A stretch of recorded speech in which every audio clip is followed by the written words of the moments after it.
సమస్త మహిమ దేవునికి కలుగును గాక. ఆమేన్. హల్లెలూయా. హల్లెలూయా.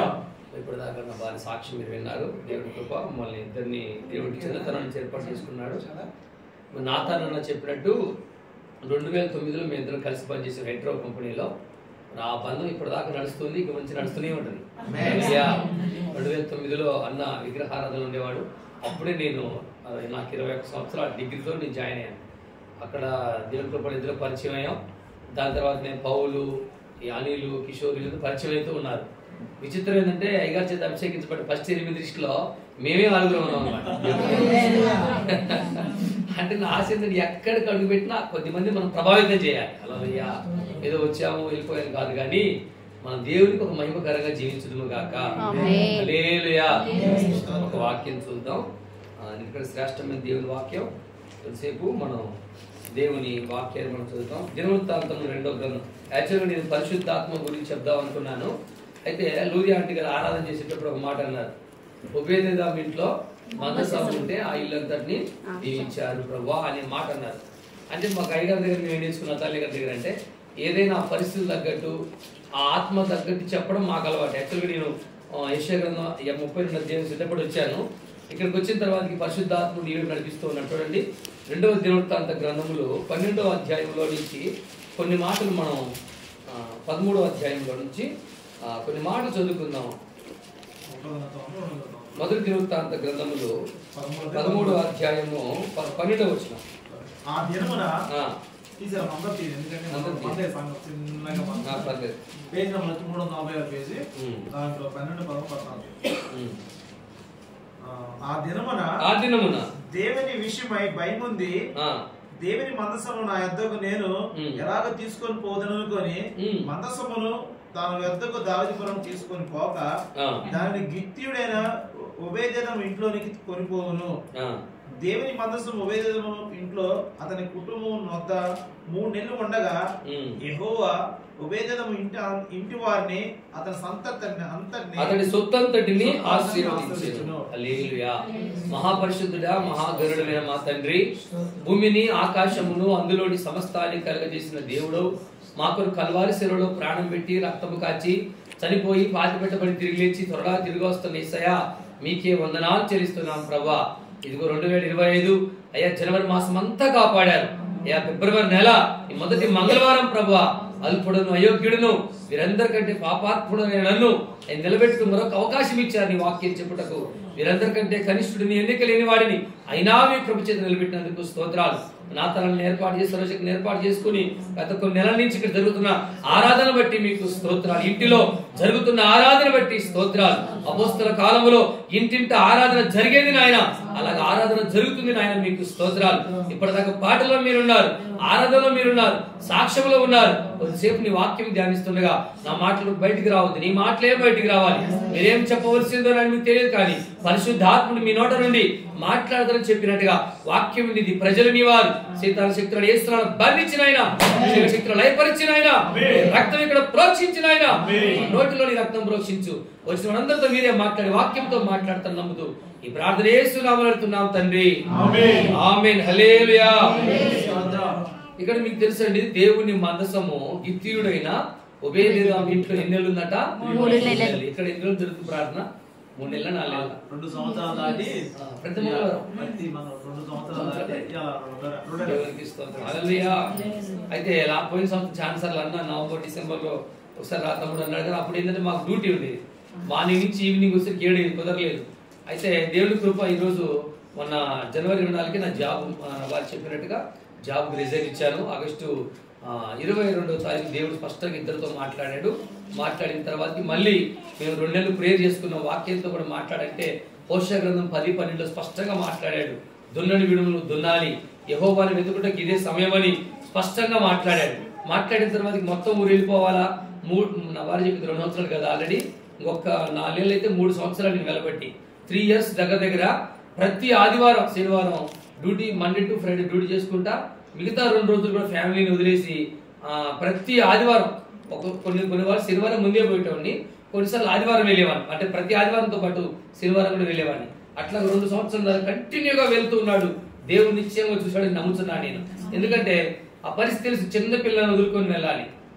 ఇదే కదండి మొన్న దేవుని వాక్యం ఒక దగ్గర ఉంది, ఏమనంటే చిన్న పిల్లల్ని చూడండి, ఆ యొక్క మందసాన్ని మోసేక కాడి మోయని పాడి ఆవులనే వాక్యం అంట. మీకు ఆ సందర్భం కాదు కానీ ఆ మందసాన్ని మోసేయట.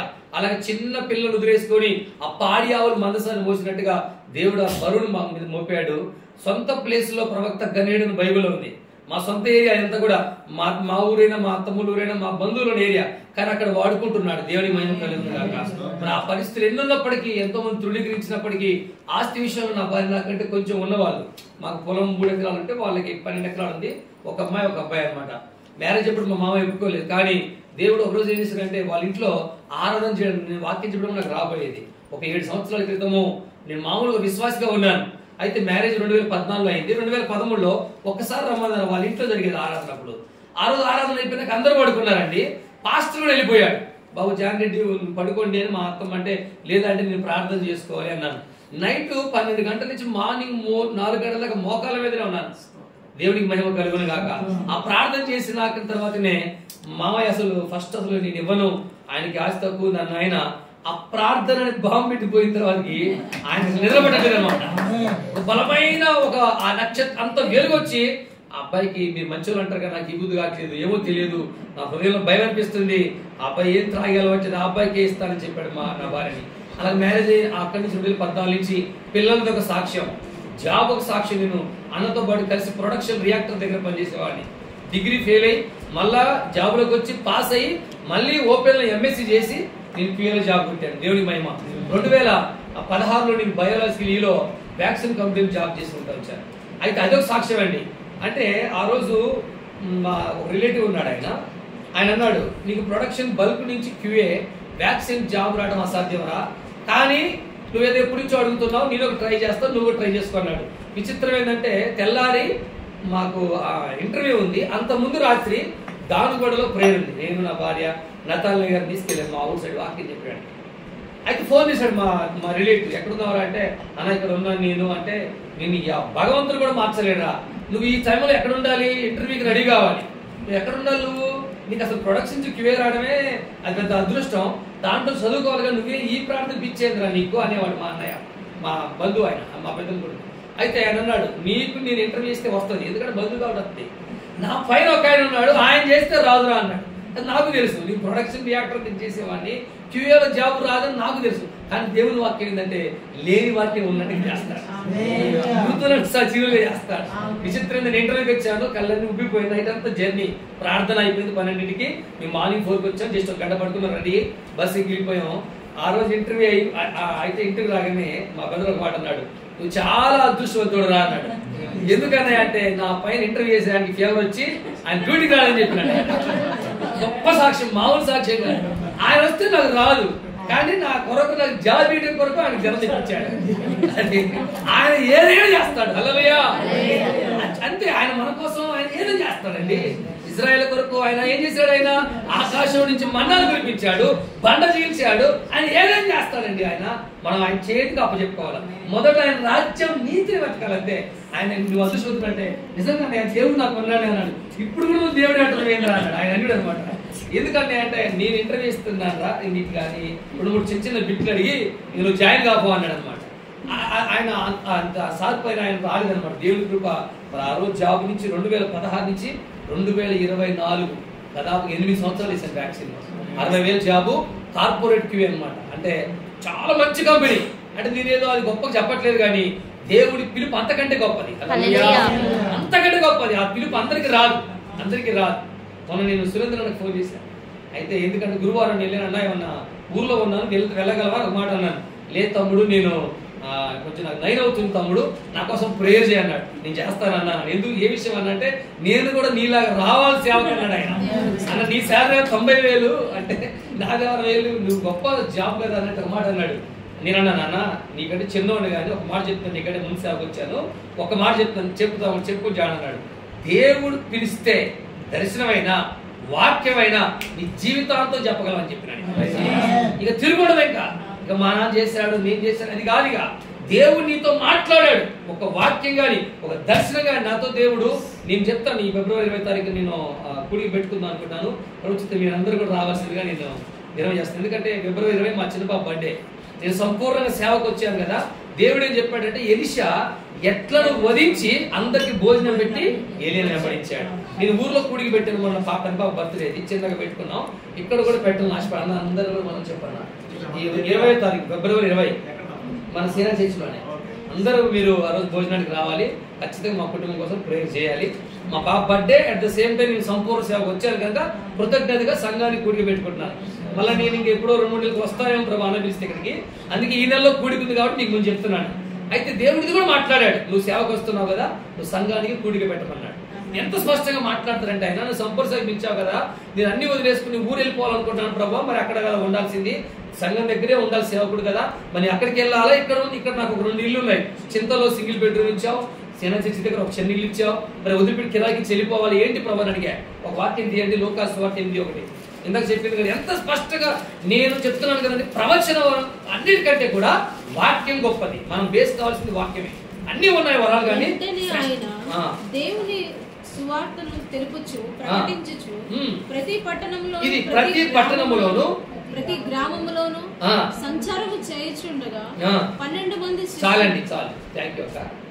చూడండి, నేను ప్రభుని అడిగాను, ప్రభువా నేను కంప్లీట్గా వెళ్ళిపోవాలి, ఊరు ఇక్కడ ఉండాలా అడిగిన 10 రోజులకే నేను ఆ రోజు నాకు లోకస్ ధ్యానం చేస్తా ఉన్నాను. 5 వచనాలు అయిపోయినాయి. నాకు టచ్ అవుతుంది, ఫస్ట్ వచ్చిన టచ్ అవుతుంది. గబగబ చదువుకున్న అలవాటు మనకు వాక్యం. అయితే నువ్వు నేను అడిగావు, నాలోంచి ఆత్మ మాట్లాడుతూ ఉంది.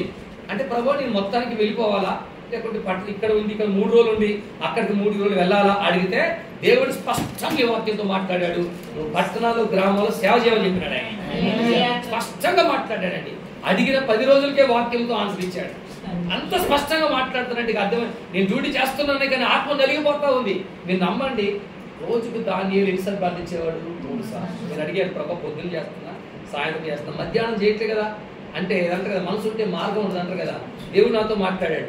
వాష్రూమ్లో తలుపు పెట్టుకుని ప్రార్థన చేశాను మధ్యాహ్నం పూట. నేను కంప్లీట్ సేవకు రాక ముందు నా ఆత్మ నలిగిపోతా ఉంది. నేను జాబ్ చేయలేకపోతున్నాను. జాబ్ పెద్ద కష్టమేం కాదు, కంప్యూటర్ మీద వర్క్ చేయడమే. కానీ ఆత్మ నశించిపోతున్న ఆత్మలు ఎన్నో ఉన్నాయి.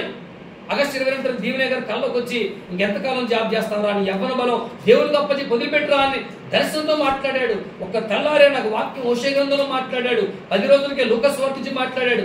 ఒకసారి మన అతను వాక్యం చెప్తుంటే, నేను ప్రభువా చింతలో వాక్యం మనసు ప్రార్థించుకున్నా. ఈ వాక్యం అయిపోయే కల్లా ఒక్క రిఫరెన్స్ తోటి నాతో మాట్లాడు. ఒక 5-6 గిద్యోను కూడా ప్రతిదీ కూడా సూచన అడిగాడు. ప్రతిదీ కూడా ఒక మంచు పడాలి, అన్నిటి మీద గొర్రె పిల్ల అన్ని పెట్టుకున్నాడు. ఈజీగా రావద్దు, ఎందుకంటే ఒక్కసారి బయటకు వచ్చాము 60,000 వదిలిపెట్టి అంటే ఇక మళ్ళీ చెప్తాను చూడద్దు ప్రభు అని ప్రభుని అడిగాను. అడిగితే అయ్యగారు వాక్యం చెప్పుకుంటా గుడ్డి భర్తలేమి గురించి చెప్పినాడు. నువ్వు మార్క్స్ 10 అని మీకు తెలుసు. గుడ్డి భర్తలేమయ్య దావీదు కుమారుడు అని పిలిస్తే యేసయ్య వచ్చి తెలుసు మనకి ప్రార్థన ఆలకించి స్వస్థపరుస్తాడు.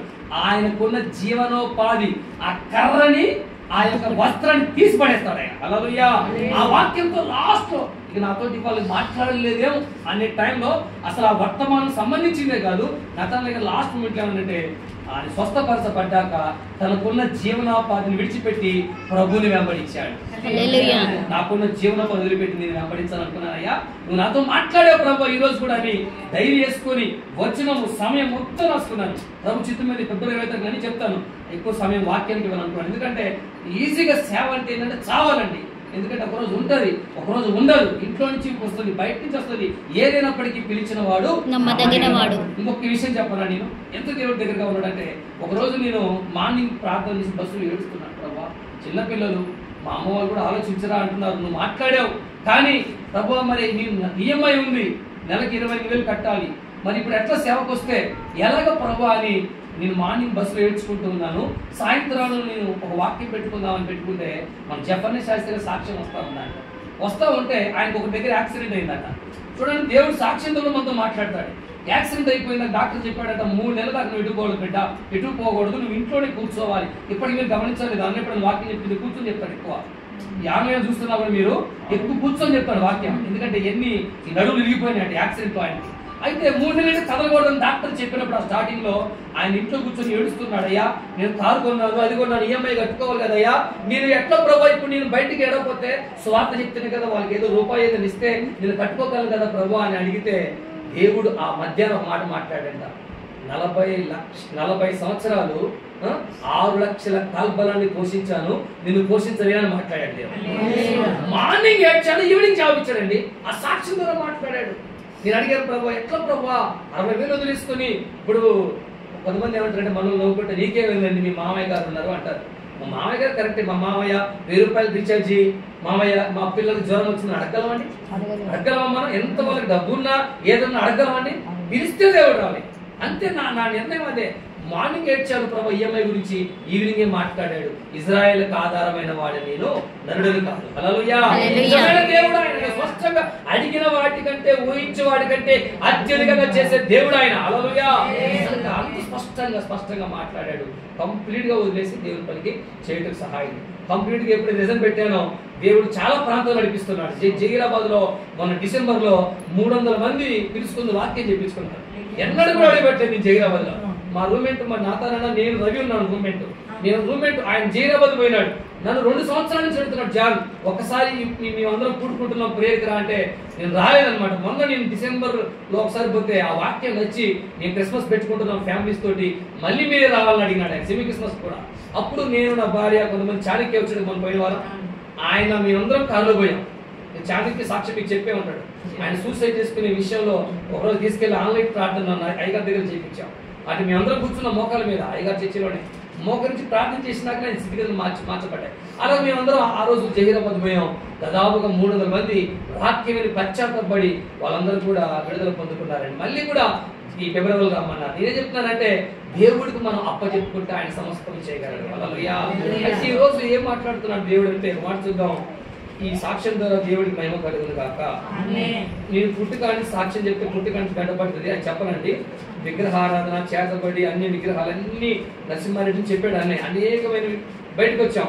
మీకు దేవుడు కావాలా మేం కావాలని మా అమ్మ అంటే నాకు దేవుడే కావాలనేవాడిని.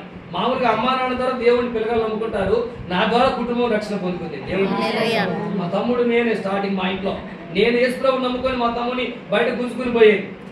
ఒకరోజు ఏమైందంటే నువ్వు మానమాటగా దేవుడు నమ్ముకున్నావు, మా ఇంట్లో చెడగొట్టావని మా అమ్మ రాళ్ళు తీసుకొని చీవుడుసుకొని కొట్టేది మా అమ్మ.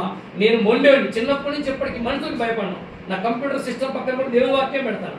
ఎప్పటికీ భయపడను దేవుడు తప్ప. నేనైతే అమ్మ కొట్టినా నాన్న తిట్టినా బయటపడుతున్నాను కానీ విగ్రహాలు పూజించలేదు. ఇప్పటికీ అనుకుంటాను నన్ను చిన్నతనం ఏర్పరచుకుని ఎలా చెప్పగలను, నాకు బైబుల్ లేదు, వాక్యంలో ఒక భిక్షగాడి దగ్గర సువార్త అందింది. మా ఇంట్లో చాలా విగ్రహాలు ఉన్నాయి, అన్ని విగ్రహాలు ఉన్నాయండి మా ఇంట్లో. కానీ చూస్తున్నాను నేను ఆ ప్రభు నమ్ముకున్న తర్వాతకి మా బైబుల్ లేదు, పాస్టర్ లేదు, కానీ ఏ రోజు విగ్రహార్పితమైన నేను తెలియదండి. ఇప్పటికీ ఒక ఆశ్చర్యం, ఇప్పటికీ ఒక దేవుడు చిన్నప్పుడు ఏర్పాటు చేసుకున్నాడు అనేది నాకు ఇప్పటికీ అనుకుంటాను. తల్లి గర్భంలో ఇరిమియా గ్రంథంలో తల్లి గర్భంలో భిన్నంగా ఉన్నప్పుడే నేను ఏర్పాటు చేసుకున్నాను జనరల్గా ప్రవక్తగా అన్నట్టు. మరి దేవుడు ఏర్పాటు చేసుకున్నాడు. 3 సంవత్సరానికి సేవకి వెళ్తున్నాం, 10 మందికి బాప్టిజం ఇచ్చాను. నా లైఫ్ లో ఒక వ్యక్తికి నేను ఇస్తాను, ఒక విశ్వాసిలాగా ఉన్నాను. అమ్మ మీరంతా తెలిసి చిరిమెట్లలో అంకుల్ గారు ఆంటీ గారు ఉన్నప్పుడు ఒక చిన్న విశ్వాసిలాగా విశ్వాసలాగా వచ్చాను. చిన్న చింతల్లో ఒక కీర్తనలు చెప్పేవాడిని 2011-12 టైంలో. తర్వాత అయ్యగారు పీపీ నగర్ పంపించే ఒక 2 సంవత్సరాలు 4 ఆదివారం చెప్పించారు. మళ్ళీ ఇప్పుడు గత 4 సంవత్సరాలు 5 సంవత్సరాల నుంచి మెయిన్ చర్చిలో ఇప్పటికీ 2 ఆదివారం. అంటే ఒకేసారి మనం ఏమనుకుంటామంటే పైకి రాలేమండి. దేవుడికి సబ్మిట్ చేసుకుంటే అంచెలంచెల క్రమక్రమంగా మనం దేవుడు హెచ్చించును గాక. అన్ని ఆయనకి అప్పచెప్పుకోవాలండి, అన్ని ఆయన నెరవేరుస్తాడు. హల్లెలూయా.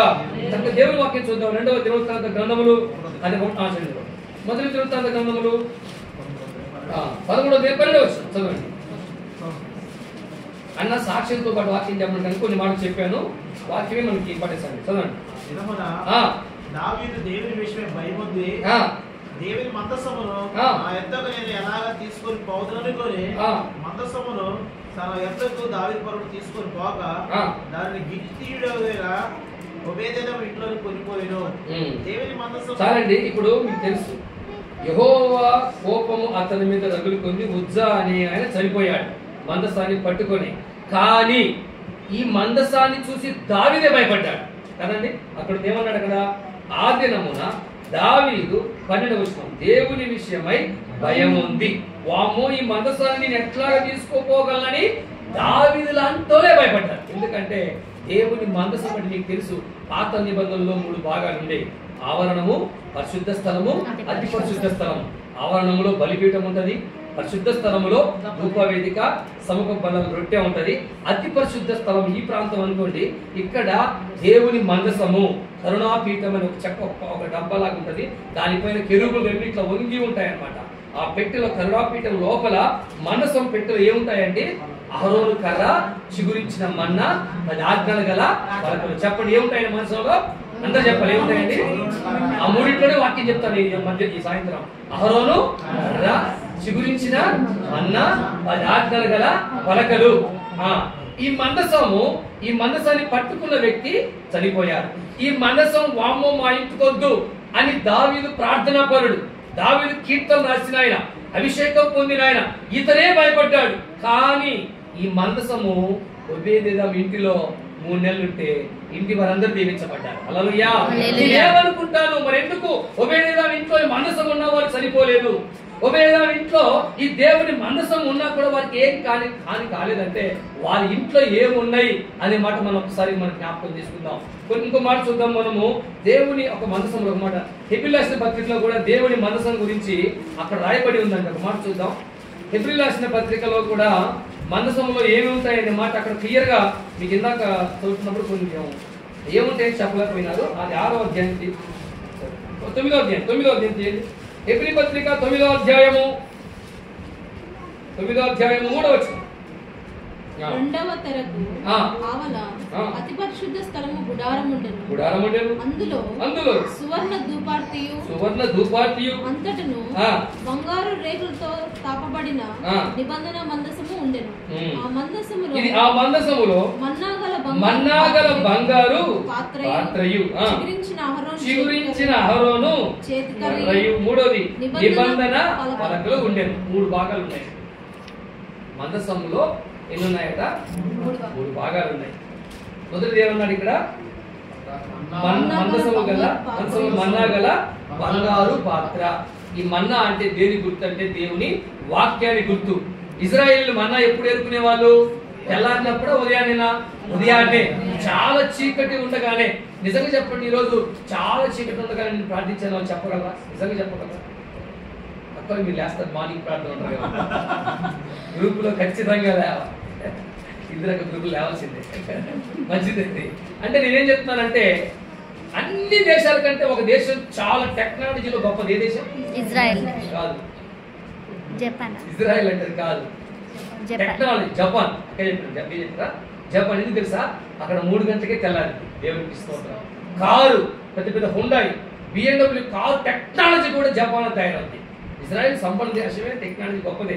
కానీ అక్కడ జనం తక్కువ, తెలివి ఎక్కువ. అక్కడ కారణం ఏంటంటే మార్నింగ్ 3 గంటలు వేస్తారు. ఎవరైతే చూడండి, ఈ ఒబేదెదోము ఇంట్లో మందసం ఉంది, మందసం మాత్రమే ఉండలేదు, వాళ్ళ ఇంట్లో దేవుని వాక్యం ఉంది. చెప్పాలి గట్టిగా, ఇది లోతైన మర్మం. అంతే. మరి మందసాన్ని తీసుకుపోవడానికి దావీదు లాంటి వాడే భయపడ్డాడు. ఈ మందసాన్ని పట్టుకుని దేవుని సేవకుడు లాంటి ఉజ్జా లాంటి వాడే చూడండి చనిపోయాడు. కానీ ఈ మందసము ఎక్కడుందట? ఒబేదెదోము ఇంటిలో ఉంది. ఒబేదెదోము ఇంటిలో. ఇప్పుడు నాతాన్ ఇంట్లో, అన్న ఇంట్లో ఏం జరుగుతుందట? ప్రార్థన. ఇక్కడ దేవుని మనసు ఉండును గాక. దేవుని మనసు ఎక్కడ ఉంటే అక్కడ ఆశీర్వాదం. ఇప్పుడు మనం మీరంటారయ్యా మరి మనసును పెట్టి చేసుకోవాలంటే మీరు ఏం పెట్టి చేసుకోవాలి? కొంతమంది పల్లెటూరులో పోతుంటారు కదా, కొంతమంది అడుగుతా ఉంటారు అన్నమాట. ఇప్పుడు నేను చర్చి వాక్యం చెప్తాను కనుక మనసం పెట్టి ఒక వాక్యం పెట్టాను, ఇది నేను కోరుకున్న స్థానం, ఇక్కడే నేను నివసిస్తాను ఒక వాక్యం పెట్టాను. ఒక ఆమె వచ్చి దండం పెడతా ఉంటుంది. అమ్మా మీకు నమస్కారం. పల్లెటూరులో పోతే రకరకాల మనుషులు వస్తారు, 40 మంది వస్తారు అక్కడ. దండం పెడతా ఉంటుంది. నాకు నమస్కారం పెడతామని నేను పెడతా ఉంటాను. నన్ను చూడదామే ఆ మనసు పెట్టింది వస్తా ఉంది.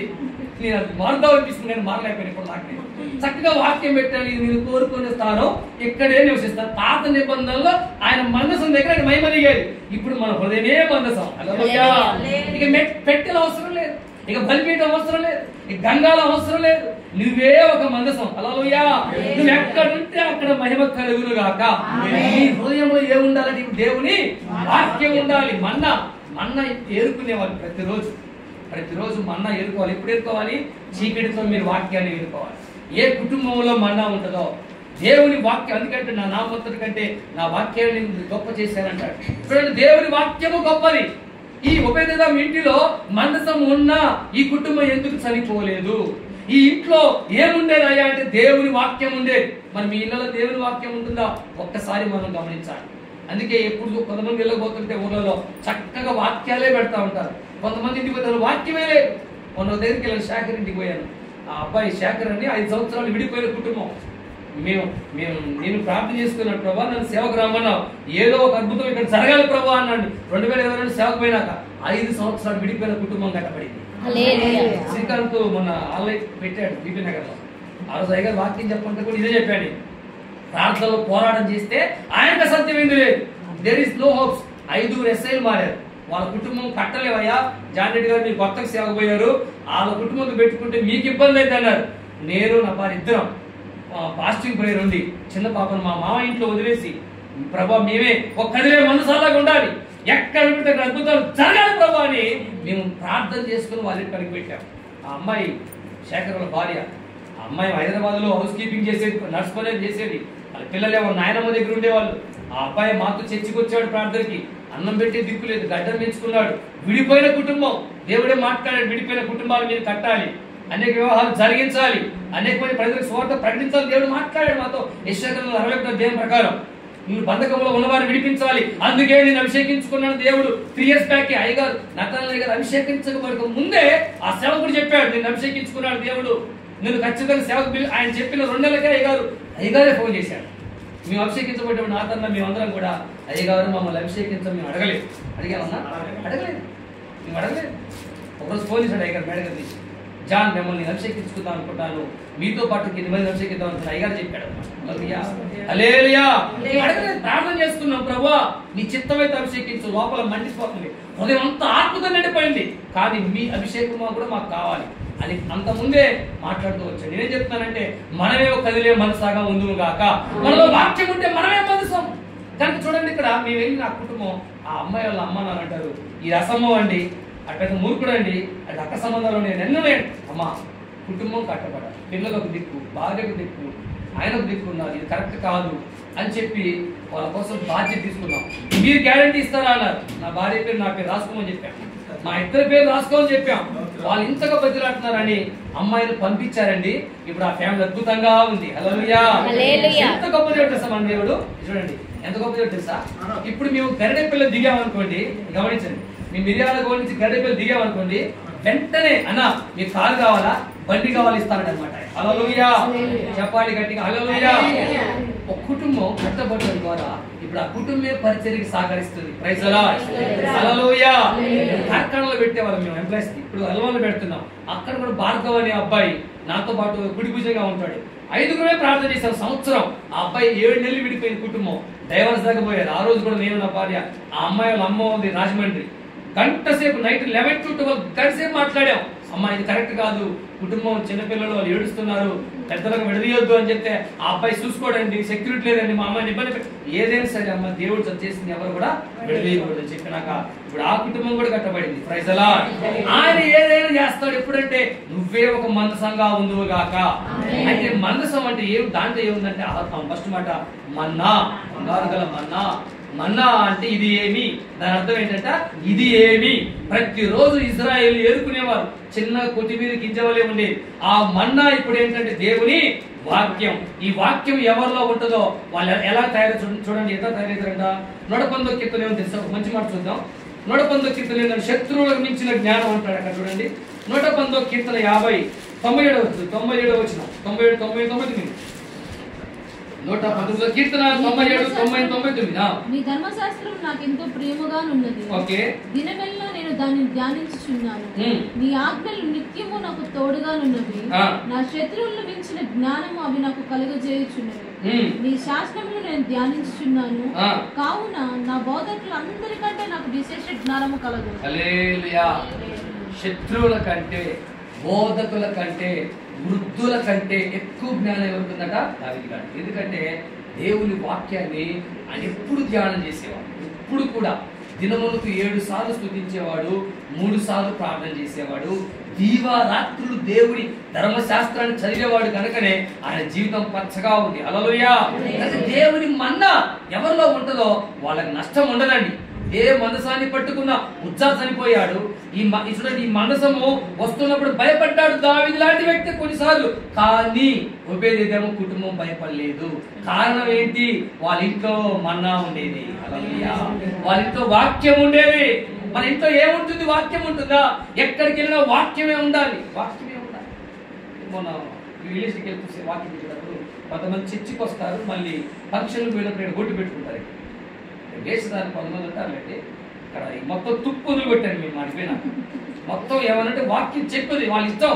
మారితే మారారు, మాకు ఎట్లుండదంటే మాకు ఏమంటారు మరి పెయింట్ చేయటం మాకు అలవాట్లేదు. గట్టిగా చెప్పేది గట్టిగా చెప్తాం, నమ్మడం వాళ్ళ ఇష్టం అని. అమ్మ ఇది కరెక్ట్ కాదు, వేషధారణ ఉండకూడదు. ఇక్కడ ఏముంటుంది? బొట్టు ఎట్లా పెడతారు మీరు? ప్రకటన గ్రంథంలో ఏముంది? 2వ అధ్యాయంలో నీ నొసల్లో ఏందో నా నామం ఉందన్నాడు. ఇక్కడ దేవుని వాక్యం ఉంది, ఇక్కడ ఆయన నామం ఉంది. ఇక్కడ నువ్వు దేవుని కాక వేరే వాళ్ళకి చోటిస్తే దేవునిలో పనిచేస్తాయా? పనిచేయలేదు. నువ్వు వద్దు ఏసయ్యా అని అర్థం. అక్కడ అమెరికాలో అదే అనుకుందో. లాస్ ఏంజల్స్ ఏమనుకున్నారు? మాకు వద్దు నాయన, ఈ ప్రాంతంలో లాస్ ఏంజల్స్ లో మేము తల్లిదండ్రులకి ఇంత మార్కులు వేస్తున్నాం, అందరికి ఇంత మార్కులు వేస్తున్నాం, మాకు దేవుడికి 0 మార్క్ అన్నారు. దేవుడు మాకు అవసరం లేదనుకున్నారు. ఇప్పుడు దేవుడు ఎంత అవసరమో కూడా అలా కనబడుతుంది. హల్లెలూయా. దేవుడు లేకుండా ఏం చేస్తామండి మనం? ఆయన వాక్యం లేకుండా మనం ఏం చేయలేము. కనుక మన హృదయంలో మన్నా ఉండాలి. మనసములో మన్నా ఉంది, ఇంట్లో కూడా మన్నా ఉండేది. అంటే మన హృదయంలో ఏముండాలట? మన ఇంట్లో వాక్యం ఉండాలి. మన ఇంట్లో నీతివంతుల గుడారాల్లో రక్షణ గురించిన సంగీత సునాదాలు వినబడాలి. హల్లెలూయా. మనం వెళ్తున్నప్పుడు కొన్ని ఇళ్లలో సినిమా పాటలు పెడతాం, కొన్ని ఇళ్లలో జబర్దస్త్. అయ్యగారు వచ్చిండ్రా టీవీ బంద్ చేయండి అంటున్నారు. అయ్యగారు వచ్చింది టీవీ బంద్ చేయండి అంటే, అమ్మ ఇప్పుడు టీవీ బంద్ చేస్తావు, ఎప్పుడు బంద్ చేయాలమ్మా అని చెప్పి. అంటే మనుషులకు భయపడుతున్నాను, దేవునికి కూడా భయపడాలి. ఒక ఇంటికి పోతే వాడికి రిమోట్ దొరకలే, సౌండ్ ఫుల్ గా పెట్టారు. వాళ్ళ బాలవాది కాదు, ఇక పిచ్చి కింద గోలు కింద దాని కింద అత్తగా దొరకలేదు. ఇక నేను పట్టుకున్నాడు. ఇక అమ్మ నేను కొంచెం బయటికి వేస్తాడు అన్నది. అంజమ్మోలి పక్కన పెట్టాలి, అది కూడా దొరకట్లేదు. ఎనుకుడి అదే స్విచ్ ఆఫ్ పైకి అందట్లేదు ఆ పిల్లగానికి. నాన్న అంటే నేనేమంటానంటే కొంతమంది ఇల్లు అట్లా ఉంటుంది అనమాట. అంటే మా నెలల్లో దేవుని వాక్యం ఉండాలి. దేవుడు కొన్నిసార్లు రిమోట్ ఎక్కడెక్కడ చూసి అక్కడే వేస్తాం, మొత్తం ఎక్కడ దొరకదు. కొన్నిసార్లు విచిత్రం ఏంటంటే ఈ సంవత్సరం మాకు టీవీయే పోయింది. వద్దనుకున్నాం, మా ఇంటర్నెట్ ఎందుకు, టీవీ ఎందుకు, చెరుకు ఫోన్ మాకు 3 నెలలకు చెరుకు వేయేస్తాం ఫోన్కి. దాంట్లో వాక్యాలు వస్తాయి. మళ్ళీ పెద్ద టీవీ ఇంటర్నెట్ ఎందుకని శుభ్రం టీవీ పక్కన పెట్టాం. హల్లెలూయా. నీతిమంతుల గుడారాలు ఏముండాలి? ఉండాలి, దేవుని వాక్యం ఉండాలి. అందుకే ఒబేదెదోము ఇంట్లో వాక్యం ఉంది. అన్న కూడా ఆతరన్న కూడా ఇక్కడ వాక్యం వింపు చేస్తూనే ఉన్నాడు. హల్లెలూయా. అందుకే కొలస్సీ పత్రికలో ఏముందంటే మీ హృదయంలో క్రీస్తు వాక్యం సమృద్ధిగా ఉండనియండి. హల్లెలూయా. మీ హృదయంలో దేవుని వాక్యం ఉండాలి, మీ నొసలలో దేవుని వాక్యం ఉండాలి. హృదయం నిండిన దాన్ని బట్టి నోరు మాట్లాడు. అందుకే హృదయం అంతా వాక్యంతో నింపుకో. రోజు అధ్యాయాలు చదువు బైబిల్. కనుక ఈ మందసంలో ఏముందయ్యా అంటే చూడండి, మన్నా ఉంది. ఆ మన్నా మన హృదయంలో ఉండాలి. చూడండి 2వ మాట చూద్దాం. ఇంకా ఏముందట? హెబ్రీయుల రాసిన పత్రిక అక్కడికి వద్దాం. 9వ అధ్యాయం. చిగురించిన అహరోను చేతి కర్రయు. అందరూ తీయండి. హెబ్రీయుల రాసిన పత్రిక ఇప్పుడు వచ్చారు కొంతమంది అన్నలు. 9వ అధ్యాయం 4వ వచనం. చదవండి. 9వ అధ్యాయము 4. చదవండి. సువర్ణ ధూపార్తియు అంతటను బంగారు రేకులతో తాపబడిన నిబంధన మందసమును ఉండేది. ఆ మందసములో మన్నాగల బంగారు పాత్ర అయిపోయింది. రెండోది చిగురించిన అహరోను చేతి కర్ర. చాలండి, చేతి కర్ర. కర్ర అంటాడు 23వ కీర్తనలో ఏమంటాడండి? లోబడేది కర్ర అంటే తగ్గింపు స్వభావానికి గుర్తండి. అర్థమైంది? అహరోను కర్ర చిగురించిందట. మీకు తెలుసు అహరోను కర్ర ఎందుకు చిగురించింది? 12 కర్రలు తీసుకొచ్చి దేవుని మందసంలో పెడతారు. ఒక కర్ర మాత్రమే చిగురించింది. ఎందుకు చిగురించింది మీరు చెప్పగలరా? ఆ కర్ర దేవునికి లోబడే కర్ర. మాట చూద్దాం. సంఖ్యాకాండం తీయండి. అహరోను కర్ర ఎందుకు చిగురించిందంటే అది దేవుని యొద్దకు రాబడింది. అది సంఖ్యాకాండము 17వ అధ్యాయం అనుకుంటా. అక్కడ ఒక కర్రకి మీకు తెలుసు పువ్వులు పూసి కాయలు కాసి. 17వ అధ్యాయము 2వ వచనం. సంఖ్యాకాండం 17:2. నీవు ఇశ్రాయేలుతో మాట్లాడి వారి ఎంత మొక్కనగా పితరుల కుటుంబములకు ఒక్కొక్క కర్రగా అనగా వారి ప్రధాన అందరూ వద్ద వారి వారి పితరుల కుటుంబం చొప్పున మన కర్రలను తీసుకొని ఎవరి కర్ర మీద వారి పేరు రాయము. లేవి కర్ర మీద అహరోను పేరు రాయవలను. ఎలయనగా పితరుల కుటుంబంలో ప్రధానికి ఒక కర్రయే ఉండవలను. నేను మిమ్మల్ని కలుసుకున్న ప్రత్యక్ష గుడారంలోని శాసనం ఎదుట వాటిని ముచ్చవలను. అప్పుడు నేను ఎవరి కర్రను ఏర్పరచుకుందో వారి కర్ర చిగురించును. ఎవరిని ఏర్పరచుకుందో వారి కర్ర ఏర్పరచుకున్న సేవ ఫలిస్తాడు. దేవుడు పిలిచిన సేవ నిలబడింది. సొంతంగా చేస్తే పడిపోతాడు. చాలా మంది సేవ తీసుకోవాలి. నేను చెప్తాను, దేవుడు పిలిచిన సేవే నిలబడింది. దేవుడు ఏర్పరచుకున్న వ్యక్తినే దేవుడు వాడుకుంటాడు. అందరినీ వాడుకోడు, ఎవరు పడితే వాడు. ఒకవేళ వాళ్ళందరూ వాళ్ళు వాడబడ్డా కొద్దిగా పడిపోతారని దేవుడు పిలిచిన దాకా ఈ షుడ్ బి వెయిటింగ్ ఫర్. ఆయన ఖచ్చితంగా కాలం కొరకు వెయిట్ చేయాలి మనం. ఇక్కడ చూడండి, అహరోను కర్ర ఎందుకు చిగురించింది, మిగతా కర్రలు ఎందుకు చిగురించలేదంటే అహరోను లేవి గోత్రికుడు. ఈ లేవి సంతానాన్ని దేవుడు ఎంతగా ఇచ్చించాడు తెలుసా? మీకు తెలుసు, నిర్గమాకాండం 32వ అధ్యాయం నుంచి చదువుకోండి. అక్కడ మోషే 40 రాత్రిమూలు సీనాయి కొండ మీదకి వెళ్ళి ప్రార్థన చేసుకుంటా ఉంటాడు. కిందకి వెళ్ళినప్పుడు ఇజ్రాయేల్ ప్రజలందరూ కూడా మీకు తెలుసండి దూడకు మొక్కి సాగిలు పడతా ఉంటారు. అప్పుడు ఆయన కోపంతో దేవుడు చెప్తాడు, వెళ్ళు కిందకి వెళ్ళు, ప్రజలు విచ్చలవిడిగా జీవిస్తున్నారని చెప్పినప్పుడు మోషే అది ఆ 10 ఆజ్ఞలు పలకలు తీసుకొచ్చి పగలగొట్టి మీకు తెలుసు అక్కడ భూమి నెరవేర్చబడతా ఉంటారు.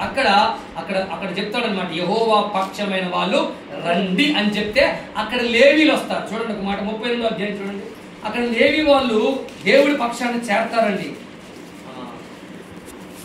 నిర్గమాకాండం 32వ అధ్యాయం 20వ వచనం. అందుకు మోషే 32:26 పాలెం యొక్క ద్వారమున నిలిచి యెహోవా పక్షమున వారందరూ నా యొద్దకు రండి. లేవీయులందరూ అతని యొద్దకు కూడి వచ్చిరి. హల్లెలూయా. లేవీయులు మాత్రమే వచ్చారు మోషే దగ్గరికి. అహరోను ఏ గోత్రికుడు? లేవి గోత్రికుడు. లేవి కర్రే చిగురించింది. హల్లెలూయా, హల్లెలూయా. ఎందుకు చిగురించింది? దేవుని యొద్దకు వచ్చినాడు. అంతేకాదు లేవి దేవుడు పక్షమున నిలబడ్డారు. దేవుని వాక్యం ఏంటంటే, మీరు నా యొద్దకు వస్తే మీ యొద్దకు వస్తాను. మీరు నా అంటాడు, మీరు నన్ను ప్రార్థిస్తే మీకు నేను ప్రత్యక్షం అవుతా అంటాడు. నాకు వేరుగా ఉండి మీరు ఏమి కూడా చేయలేరు. రోమపత్రిక 28వ అధ్యాయం అంటాడు, ఇట్లుండగా ఏమందుము తన సొంత కుమారుని అనుగ్రహించక వెనక దీనివాడు సమస్తం మీకు ఎందుకు అనుగ్రహించాడు? మీరు నా పక్షమున ఉండాలంటాడు. అక్కడ చదువు 8వ అధ్యాయం 29 అనుకుంటా. అక్కడ ఏమందుము దేవుడే మన పక్షమున ఉండగా మనకు విరోధి ఎవడు? హల్లెలూయా. దేవుడే నీ పక్షమున ఉంటే, నీ పక్షమున ఉంటే నీకు విరోధి ఏమి చేయలేడు. హల్లెలూయా. దేవుడు తట్టుకు నువ్వు వస్తే సాతాను ఏం చేస్తాడంటే ఎన్ని రకాలుగా చూడండి, ప్రజలు హింసించాలనుకున్నాడు, ఎన్ని రకాలు శోధించాలనుకున్నా దేవుడి మనసు నీలో ఉంటే సాతాను ఏమీ చేయలేడు. హల్లెలూయా. ఈ కర్ర చూడండి, అహరోను కర్ర చిగురించింది. ఎందుకు చిగురించింది అయ్యా అంటే, అహరోను లేవి గోత్రికుడు. లేవీలు దేవునికి లోబడేవాళ్ళు. ఈ లేవీలు దేవుడు కావాలనుకున్నాడు. మీరు దేవుడి పక్షాన్ని రండి అంటే మోషే చెప్పినప్పుడు లేవీలు మాత్రమే వచ్చి నిలబడ్డారు. మిగతా వాళ్ళు దూరాన్ని వెళ్ళిపోయినప్పుడు భూమి నెరవేర్చి దాంట్లో కొంతమందిని పాతి పెడతాడు. దేవుడే పుట్టించిన దేవుడే, పుట్టించిన దేవుడే ఎందుకు అగ్నికి అప్పగించాడు? పుట్టించిన దేవుడే నెరకెందుకు అప్పగిప్పాడంటే, దేవుడికి అయిష్టంగా జీవించినప్పుడు వ్యభిచారస్తులు, పాపాత్ములు చూడండి, ఇష్టానుసారంగా స్త్రీలు ఇవన్నీ చేస్తున్నప్పుడు దేవుడే అగ్ని కురిపిస్తున్నాడు. అది అమెరికా అయినా ఏదైనా ఇప్పుడు కురిపించడం కాదు, ఆది కాండంలోనే ఆయన సొదొమ గొమొర్రాలో ఆయన కురిపించాడు. ఒక అబ్రహాం కన్నీటి ప్రార్థన బట్టి 10 మంది ప్రార్థన పనులు ఉన్నా సరే కాపాడదని చెప్పాడు. హల్లెలూయా. ఉపవాస పొడికలు పెట్టాను ఊర్లో పెట్టినప్పుడు దేవుడు మాట్లాడాడు. 3 రోజులు నేను కంప్లీట్ సేవకు వచ్చినాక 3 days ఫాస్టింగ్ పిల్లలు ఉన్నాక దేవుడు మాట్లాడాడు. ఈ గ్రామంలో నీకు 40 మంది ఉండొచ్చు, 10 మంది సిద్ధపరచమని చెప్పాడు ప్రార్థనలో. దేవుడితో మా ఉదయాన్నే మాట్లాడేది. దీనికి ఒక్క 10 మంది సిద్ధపరచాయి ఆ ప్రార్థన పనులు, ఈ ఊరు నీకు అప్పగిస్తాను. అది 40 మంది ఉండొచ్చు, ప్రార్థన పనులు లేపాలి మనం. 10 మంది మోకాల మీద గంటల ప్రార్థించే వాళ్ళు మనం లేపాలి. హల్లెలూయా. లేవి కర్ర చిగురించింది. కారణం ఏంటంటే, ఈ లేవి చూడండి, ఇక్కడ లేవి దేవుడు కావాలనుకున్నారు. ఈ లేవి గోత్రికుడు అహరోనుకు అందరి 12 గోత్రాలు కర్రల మీద పేరు రాశారు. బెన్యామీన్ గోత్రం, యోధా గోత్రం, ఎన్ని లేవి గోత్రం, ఎన్ని ఇశ్శాఖారు గోత్రం రాశారు. ఒక్క కర్ర మాత్రమే ఫలించింది. ఎండిపోయిన కర్రకి పువ్వులు కాయలు రాశాయి. హల్లెలూయా. ఈరోజు ఎండిపోయి వచ్చావేమో, మనసు తృణీకరించబడ్డావేమో, నీకేమీ కలిసి రావట్లేదేమో, నువ్వు దేవుడి మీద ఆనుకో. నీ జీవితాన్ని ఒక విప్లవాత్మకంగా ఆయన మార్చునుగాక. హల్లెలూయా. మా ఊళ్ళో ఒకరు ఫోన్ చేశాడు, జయరారెడ్డి మా ఫ్రెండ్. నరసింహారెడ్డి నాకు బాగా అప్పులేనిరా, ఏమైంది ఏం చేద్దామని. నీ దేవుడిని ఒక్క 10 రోజులు చూస్తాను. ఆ 10 రోజులు చూస్తావా? లాటరీ చూస్తాను. కొంతమంది తగ్గుతా ఉంటారు నాకు అప్పుడప్పుడు ఫోన్ చేసి, ఒక్క 10 రోజులు చూస్తా, ఏమన్నా కలిసి వస్తుంది. ఏంది కలిసి వచ్చేది? ఏం పూడిదా కలిసి వచ్చేది? నువ్వు ఆయన మీద ఆనుకో. ఒక్క కనీసం 10 రోజులు చూస్తానంట. అంత దేవుడు అంత అన్యాయం చేసినాడు రా. నేను మేము యేసు ప్రభువుని నమ్ముకొని 19-20 ఏళ్ళు 2005లోనే బాప్తిసం తీసుకున్నాడు. నా 17 సంవత్సరాలు అప్పుడే లోకం పాపం ఎన్ని జరుగుతున్న ఆ కాలంలో దేవుడు పట్టుకున్నాడు. అంటే దేవుడిని నేను 10 రోజులు చూడొద్దు నాయన, 4 రోజులు చూడొద్దు నాయన, దేవుడిని దీవించేంత వరకు నువ్వు నిలబడు ఆయన కొరకు, ఆయన దగ్గరికి రా, అప్పుడు నీ అంతకు వస్తాడు. నువ్వు ఆయన దగ్గర రాకుండా ఏమైనా చేయగలవా? ఏమైనా చేయగలవండి? మనం ఏమి చేయలేం. ఎందుకు కర్ర చిగురించిందంటే ఆ రోజు కర్ర ఆ లేవి వాళ్ళు దేవునికి లోబడేవాళ్ళు. మనకెప్పుడు యేసయ్య రాజదండానికి లోబడే విధంగా మనం ముందుము గాక. ఎందుకు ఉపేదిద్దాం ఇంటి నిండా ఆశీర్వాదం. రెండో పాయింట్, వాళ్ళు దేవునికి లోబడే వాళ్ళు. హల్లెలూయా. మొదట వాళ్ళ ఇంట్లో ఏముందట? దేవుని వాక్యం ఉంది. మనసులో ఏమున్నాయి? మన్నా ఉంది. మన్నా అంటే ఏంటి? దేవుని వాక్యం ఉంది వాళ్ళ ఇంట్లో. అందుకే చనిపోలేదు. వాళ్ళ ఇంట్లో దేవునికి లోబడే వాళ్ళు. అహరోను రాజదండానికి చూడండి, ఆ కర్రను చిగురింప చేసిన ఆ యొక్క అహరోను కర్ర వాళ్ళ ఇంట్లో ఉంది. మూడో మాట చూడండి, మూడో మాట ఏంటంట? 10 ఆజ్ఞలు గల నిబంధన పలకలు. 10 ఆజ్ఞలు మీకు తెలుసండి. 10 ఆజ్ఞలు నిర్గమాకాండ 20 ఆజ్ఞలు ఇవన్నీ ఉంటాయి. యేసు ప్రభు కొత్త నిబంధనలో 2 ఆజ్ఞలు సరిపోతాయి అన్నాడు.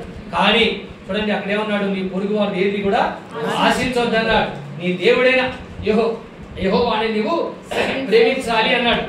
పొరుగు వస్తువు అయినా, పొరుగు వారి భార్యనైనా, పొరుగు వారి ఏది కూడా మనం ఆశించొద్దు. అంటే వీళ్ళ కుటుంబం దేవునికి భయపడే కుటుంబం. హల్లెలూయా. వీళ్ళ ఇంట్లో దేవుని ఆజ్ఞకు భయపడే కుటుంబం. అందుకే అంటాడు, దేవుని యందు భయభక్తులు కలవాళ్ళే దీవించబడతారు. హల్లెలూయా. అందుకే యోబు జీవితంలో దేవుని యందు భయభక్తులు కలిగి ఉన్నాడు. 125 కీర్తనలు ఉన్నది, దేవుని యందు భయభక్తులు కలవారు ఇలాగా ఆశీర్వదించబడతారు. వాళ్ళ పిల్లలు ఒలీవల మొక్కలే ఉంటారు, వాళ్ళ భార్య ఫలించు ద్రాక్ష. ఈ కుటుంబం నుండి ఎందుకు ఆశీర్వాదాలు అంటే దేవుని యందు భయభక్తులు కలిగి ఉండాలి. ఈ 10 ఆజ్ఞలకు వీళ్ళు భయపడే కుటుంబం వీళ్ళు. మరి ఎందుకు మనసు ఉన్నా 3000 ఉపేదం గురించి అక్కడ 2 సమయాలు 6వ అధ్యాయంలో ఇక్కడ దినోత్సవం తప్ప ఎక్కడ కనపడదు. కానీ నేను బాగా డెప్త్ చేస్తే దేవుడు మాటలు చెప్తున్నాను. ఇంత డెప్త్ ఎందుకు చెప్తున్నాను ఈ మాటలంటే, మామూలు ఉపేదంలో మనసు ఉందంట, 3 నెలలు దీవించబడ్డంట, అయిపోయిందా? ఆ మనసులో ఏముంది? ఆ మనసు దగ్గర వాళ్ళు ఉండరా అనేది ఒక్కసారి మనం డెప్త్ గా ఆలోచించాలి. మనం మనసు ఉంటది. మనసులోకి దావీదు లాంటి వాళ్ళే భయపడ్డారు కదండి. ప్రార్థనా పరుడు, కీర్తనలు పాడిన వ్యక్తి, దేవుని సేవకుడు అంటానికి కూడా ఏ ఇబ్బంది లేదు, అంత గొప్ప వ్యక్తి. కానీ ఆయనే భయపడ్డాడు. ఎందుకు వీళ్ళు భయపడలేదు? వీళ్ళ ఇంట్లో దేవుని వాక్యం ఉంది, వీళ్ళు దేవుడికి లోబడే వాళ్ళు. మూడోది ఏంటంటే దేవుని ఎందుకు భయభక్తులు కలిగిన వాళ్ళు. 10 ఆజ్ఞలు వీళ్ళ నిజంగా 10 ఆజ్ఞకు లోబడే వాళ్ళు. మనం ఆజ్ఞకు లోబడే వాళ్ళుగా మనం ఉన్నామా? మన తల్లిదండ్రులు ప్రేమిస్తున్నామా? మన పొరుగు వారు ఏమైనా ఆశిస్తున్నామా? ఏది ఆశించదు. మీ మార్కెట్కి వెళ్తుంటే ఒక 10 రూపాయలు ఎక్స్ట్రా ఇచ్చిన మళ్ళీ మనం మర్చిపోయి అక్కడ పోయి మళ్ళీ వెనక్కి వచ్చేస్తాం. ఎందుకంటే దేవుని సన్నిధిలో ప్రతి రూపాయికి భయపడాలి. నేను కంపెనీలో 16 సంవత్సరాలు పనిచేశాను, 8 సంవత్సరాలు క్యూఏలో పనిచేశాను. నా సిస్టమ్ దగ్గర పెన్నులు ఉంటాయి, స్కెచ్లు ఉంటాయి, పేపర్లు ఉంటాయి, పిన్నుడు మిషన్ ఉంటాయి. ఈ చిత్రం గోడ గడియారానికి సెల్లు కూడా ఉంటాయి. గోడ గడియారానికి సెల్లు కూడా ఉంటాయి. నాతో పాటు ఉన్న అందరూ కూడా ఆ సెల్లులు దొంగతనం చేసుకుని పోతా ఉంటారు. సెల్లులు ఏమిటి? గడియారాలు. ఊరి నాయన మీరు సెల్లు కొనలేరా? ₹1,00,000 జీతం వస్తుంది, కంపెనీలో ఉన్న గడియారానికి సెల్లు దొంగతనం చేస్తారండి అంటే వాళ్ళకి ఏమైనా దేవుని యందు భయము లేదు, భక్తి లేదు. నేను ధైర్యంగా చెప్పగలను, ఒక గుండు పిన్ కూడా నేను పట్టుకోలేదు. హల్లెలూయా. ఒక టిష్యూ పేపర్లు ఉంటాయి, కుప్పలు ఉంటాయి, ఏది పట్టుకోలేదు. కారణం ఏంటంటే దేవుని యందు భయభక్తులు మనం ఉండాలి. దేవుని యందు భయభక్తులు కలిగి ఉంటే ఒబేదాము దీవించిన దేవుడు మీ కుటుంబాన్ని అంతటినీ ఆశీర్వదించును గాక. మొదటి మాట ఏంటంటే అతని సొత్తంటే ఏంటి? నీకు బర్రెలు ఉన్నాయా, మేకలు ఉన్నాయా, బిజినెస్ ఉందా, జాబ్ ఉందా? నీ సొత్తంతటి నా దేవుడు ఆశీర్వదించును గాక. ఇంట్లో ఏం జరగాలి? దేవుని వాక్యం ఉండాలి. ఇంట్లో పిల్లలు పెట్టుకున్నప్పుడు ప్రార్థన చేసుకోవాలి, వాక్యం చదువుకోవాలి. పిల్లలు లేవగానే ప్రార్థన చేపిస్తాను. మా చిన్న పాప ఆమె నిలువు మోకాలు వేయట్లే, ఈ మధ్య మంచం దగ్గర పెట్టి నిలబడతా ఉంది, ఇట్లా ఉంచుతా ఉంది. అట్ట కదమ్మా, కాళ్ళు ఉంచుంటే పెద్ద ఇట్లా ఉంచితే ఆమె ఇట్లా ఉంచుతా ఉంది. నేను ఎంత గుంజినా కూడా వాళ్ళు అట్లే ఉండదు. మనం ఏమి నేర్పిస్తే వాళ్ళు అట్లనే ఉంటారండి. కనుక మన ఉదయాన్నే లేవగానే మన ఇంట్లో దేవుని వాక్యం మనం వినిపింప చేయాలి, పాటలు పాడుతూ ఉండాలి. ఈ ధర్మశాస్త్రుడి వాక్యాన్ని దీవారాత్రులు పిల్లల నోట ఉంటాయని దేవుని వాక్యం రాయబడింది. నీకు తెలుసు, నెహెమ్యా గాని ఎజ్రా గారు గాని ధర్మశాస్త్రాన్ని ప్రజల మధ్య వినిపించేవాళ్ళు. కనుక ఈ మూడో మాట ఏంటంటే 10 ఆజ్ఞలకు వీళ్ళు లోబడేవాళ్ళు. ఇంకో మాట చూద్దాం, అక్కడే ఇంకొక మాట చూపిద్దాం. ఒక 5-10 నిమిషాలు నేను ముగిస్తాను, ఒక 5 నిమిషాల్లోనే. ఇంకా ఏమున్నాయి వాళ్ళు ఎలాంటి కుటుంబం అని మాట చూద్దాం. అదే హెబ్రీ చూద్దాం. హెబ్రీ పత్రికలో మందసంలో ఏముండేది అని మాట చూద్దాం. 9వ అధ్యాయం తీయండి, 4-5 వచ్చిన.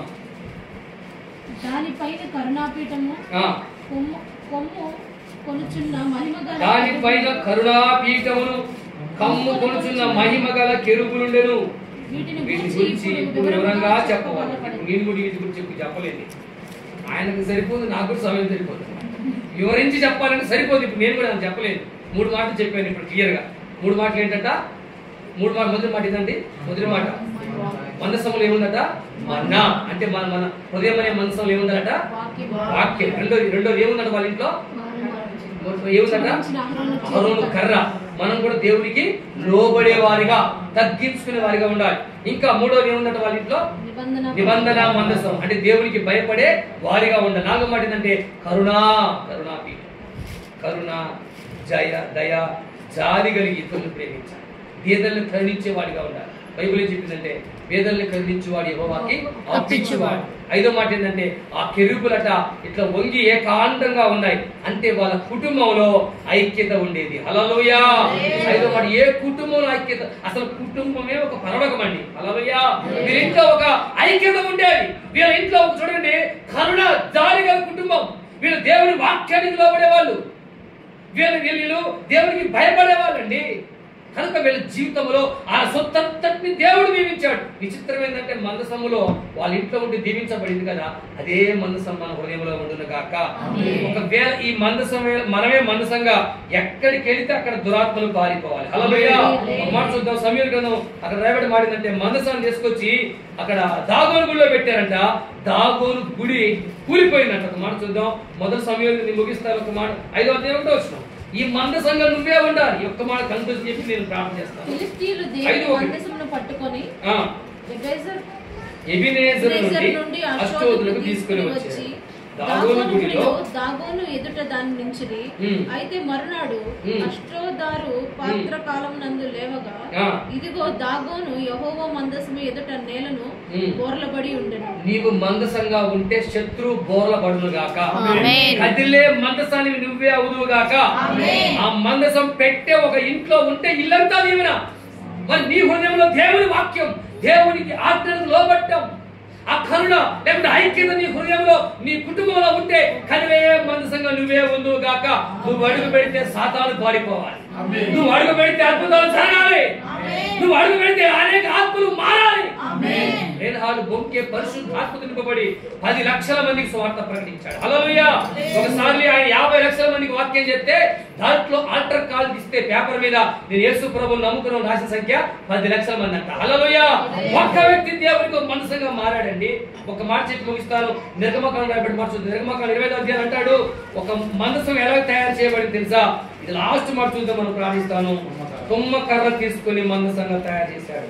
ఆ తుమ్మ కర్ర నువ్వే కావాలి. 25:10 వచనం. నిర్గమకాండము 25:10 వారు తుమ్మ కర్రతో అందరూ వాక్యం అందరూ 25:10 నిర్గమకాండం 25:10 అందరూ తుమ్మ కర్రతోటి ఒక మందసం చేయవాలి. మొత్తం మీరు చూడండి. యేసు ప్రభు ఏర్పరచుకున్న వాళ్ళు ఎవరైనా టాలెంట్ ఉందా? జ్ఞానం ఉన్న ఉన్నారా? ఆమోస్ ఎవరండి? పశువుల కాపరి. పేతురు ఎవరండి? విద్య లేని పామరుడు. దావీదు ఎవరండి? గొర్రెల కాపరి. బైబుల్లో నీచులని గనులుగా చేస్తాడు. మీ 14 మందిలో ఏర్పరచబడ్డాం కదా, మేము తుమ్మ కర్రలుగా ఆయనకు అప్పచెప్పుకున్నాం. ఈ వాక్యం ఏంటంటే మీరే తుమ్మ కర్రని ఎవ్వరూ ఇచ్చేది. అది పనికిరాని, అది ఉపయోగం లేనిది. గొర్రెలకి మేతగా ఆ తుమ్మ కర్ర చెట్లు ఆ కాయలేస్తారు. తుమ్మ కర్రని ఎవ్వరు కోరుకోరు. ఇందాక పుష్ప ఏం చెప్పింది? మేము రిజెక్ట్ చేయబడ్డాం, దేవునికి సెలెక్ట్ చేయబడ్డాం. మీరు కూడా దేవుని చేత ఏర్పరచబడ్డారు. మీరు కూడా తుమ్మ కర్ర కావచ్చు. మీ హృదయంలో దేవునికి స్థానం ఇస్తే మీరే ఒక మనసంగా మారుదురు గాక. మీరు ఒక ఇంట్లో అడుగు పెడితే వాళ్ళ ఇల్లు మారాలి. మీరు ఒక ఊర్లో అడుగు పెడితే ఆ ఊరు మారాలి. మీరు ఒక ఊర్లో అడుగు పెడితే వాళ్ళ ఆత్మ రక్షణ పొందాలి. మీరు ఒక మనసుగా ముందుకు కాక మీరు ఆత్మ బలముగా పనిచేయను గాక. 25వ అధ్యాయంలో చూద్దాం. నిర్గమకాండం అక్కడ 25వ వచ్చిన నేను వారిలో నివసించినట్లు వారు నాకు పరిశుద్ధ స్థలాన్ని నిర్మించాలి. 25వ అధ్యాయంలో వచ్చిన అక్కడ నిర్గమకాండం 25:8 నేను వారిలో నివసించినట్లు వారు నాకు పరిశుద్ధ స్థలంలో నిర్మింపబడాలి. చాలండి. అప్పుడు స్థలాన్ని కోరుకున్నాడు, ఇప్పుడు నీ హృదయాన్నే కోరుకున్నాడు. ఇప్పుడు మనసము నీవే, ఆయన ఆలయము నీవే. అందుకే అంటాడు అపోస్తల కార్యంలో మనుషుల హస్తకృతాలు నేను ఉండను కానీ నీ దేహమే నాకు ఆలయం. నీ హృదయమే ఒక మనసము. నీ మనసములో దేవుడి వాక్యం ఉండాలి. ఆయనకు ఆజ్ఞకు భయపడాలి, ఆయనకు లోబడాలి, కరుణ కలిగి ఉండాలి. నీ హృదయంలో సమాధానం అనే ఐక్యత ఉంటే నువ్వే ఒక మనసంగా ఉందువుగాక. నీకున్న సొత్తంతటి నా దేవుడు ఆశీర్వదించునుగాక. చిన్న మాట దేవుడు దీవించునుగాక. కరెక్ట్ గా ఇదేంటండి. సంవత్సరం అందరికీ వందనాలు. మీ అందరికీ సమయాన్ని మరి అలాగే మరి చిచ్చి దేవుళ్ళు అక్కడ వచ్చావు. ఇందాక అప్పుడు రాకుండా మన అర్థంతో చూద్దామన్నా అది యవన స్వార్థ ఏంటంటే మనం దేవుడు అంతా ఉంటే దేవుడు మనతో వస్తాడంట. అదే మా తమ్ముడు తీసుకొచ్చాడు. మనకు దేవుడు రాబోయే కాలంలో బలంగా తమ్ముడిని మన తెలియని వాడుకొని మరి అనేకులకి ఒక సాక్షిగా చెల్లిగా సాక్షి తిరిగి ఒక పరిశుద్ధాత్మ దాటి వస్తాం. ఇంకా రాబోయే కాలం అనేక మందకాలకు ఎక్కువైనాక ఎందుకంటే 14 మందిలో ఒక సేవకుడు మరి జాబులు పెట్టుకుని దేవుడిని ఆధారపడ్డాడు. అంటే సేవకుడే, సంపూర్ణ సేవకుడు. ఆయన గురించి ప్రత్యేక బాధ్యత. మన మధ్యలో మన ఇస్కమాండి గారు సేవకుడు కుటుంబం కోసం బాగా తర్వాత కొన్ని